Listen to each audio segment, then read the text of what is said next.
গণ অধিকার পরিষদের সভাপতি নুরুল হক নূরের উপর হামলাকে উদ্দেশ্যমূলক দাবি করেছেন বিএনপির স্থায়ী কমিটির সদস্য মির্জা আব্বাস।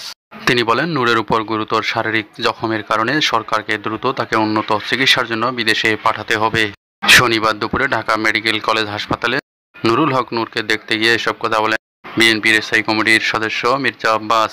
আওয়ামী লীগের ক্লিন ইমেজের নেতারা জাতীয় পার্টিতে যোগ দিলে ত্রয়োদশ সংসদ নির্বাচনে তাদেরকে মনোনয়ন দেওয়া হবে বলে জানিয়েছেন দলটির কো চেয়ারম্যান মোস্তাফিজুর রহমান মোস্তফা। তিনি বলেন, আওয়ামী লীগের সমর্থক, কিন্তু তার বিরুদ্ধে কোনো মামলা মোকদ্দমা নেই, ক্লিন ইমেজের মামলা, সহিংসতার অভিযোগ নেই। তারা জাতীয় পার্টিতে যোগ দিলে আমরা যদি তাদের যোগ্য মনে করি তাদের মনোনয়ন দেব না কেন? অবশ্যই দেব।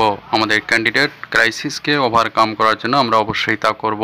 শনিবার দুপুরে রংপুর মহানগরী সেন্ট্রাল রোড দলীয় কার্যালয়ের দলের রংপুর বিভাগের ৮ জেলার সভাপতি সাধারণ সম্পাদককে নিয়ে মত বিনিময় সভা শেষে সাংবাদিকদের তিনি এসব কথা জানান।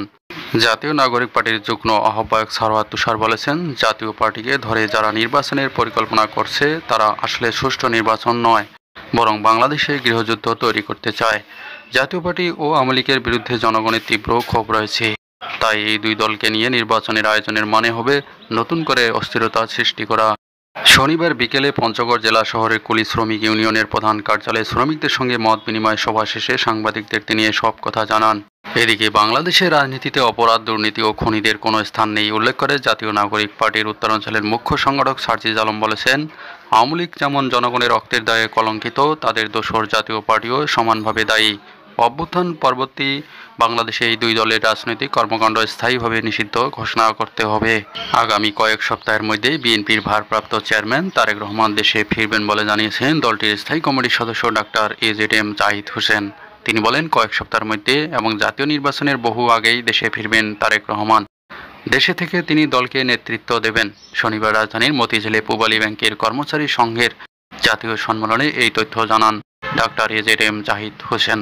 স্বরাষ্ট্র উপদেষ্টা লেফটেন্যান্ট জেনারেল অবসরপ্রাপ্ত মোহাম্মদ জাহাঙ্গীর আলম চৌধুরী বলেছেন, সন্ত্রাসীদের স্থান এদেশে হবে না। নৌডাকা নয়ন ও পিয়ার্স পার্শ্ববর্তী দেশে চলে গেছে, ফিরে এলে তাদের স্থান হবে কেরানীগঞ্জের কেন্দ্রীয় কারাগারে।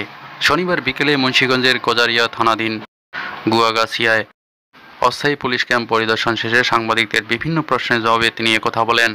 স্বরাষ্ট্র উপদেষ্টা বলেন, এই এলাকাবাসী প্রাণের দাবি ছিল এখানে একটি পুলিশ ক্যাম্প করা।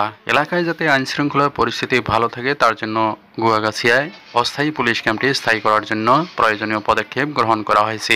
ইতিমধ্যে স্বরাষ্ট্র মন্ত্রণালয় হয়ে ফাইল সংস্থাপন মন্ত্রণালয়ে রয়েছে। এছাড়াও আইনশৃঙ্খলা নিয়ন্ত্রণে রাখতে নদী, পথসহ এলাকায় পুলিশি টহল আরও জোরদার করা হবে।